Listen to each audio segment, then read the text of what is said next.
Doctor صاحب، اگر کسی عورت کا خاوند فوت ہوتا ہے اور وہ عدت کے ایام گزار رہی ہے تو اس کے کیا احکام و مسائل ہیں؟ اس نے عدت کہاں گزارنی ہے، کیسے گزارنی ہے اور کتنی گزارنی ہے؟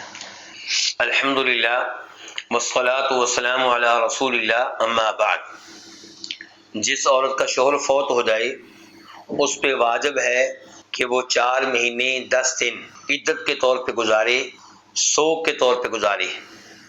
ان ایام میں اسے شادی کرنے کی اجازت نہیں ہوگی، نکاح کرنے کی اجازت نہیں ہوگی۔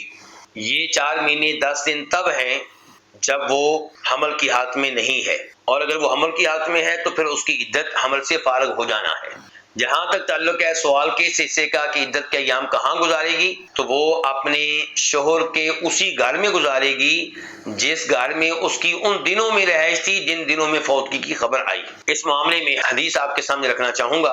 امام ابو داؤد رحمہ اللہ روایت کرتے ہیں ابو سعید خدری رضی اللہ عنہ کی بہن سے، فرعیہ بنت مالک، وہ کہتی ہیں کہ میرے شوہر فوت ہو گئے تو میں نبی علیہ الصلوۃ والسلام کے پاس آئی اور آپ سے اس موضوع پہ بات کی کہ میں عدت کے ایام اپنے خاندان میں رہ کر گزارنا چاہتی ہوں، کیونکہ میرے شوہر نے میرے لیے کوئی ایسی رہائش نہیں چھوڑی جو ان کی ملکیت ہو، اور نہ ہی میرے لیے کوئی نان و نفقہ چھوڑ کر گئے ہیں۔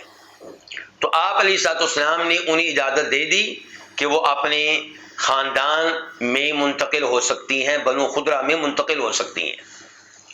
فرماتی ہیں کہ جب میں جانے لگی تو آپ نے مجھے پھر بلا لیا اور پھر کہا کہ اپنا سوال دہراؤ، پوری بات پھر سے بتاؤ۔ میں پھر سے بتائی تو آپ نے کہا کہ تو نے عدت کے ایام اسی رہائش میں گزارنے ہیں جس رہائش میں تم رہ رہی تھی جن دنوں تجھے خامد کی فوتگی کی خبر ملی، یہاں تک کہ عدت کے ایام مکمل ہو جائیں۔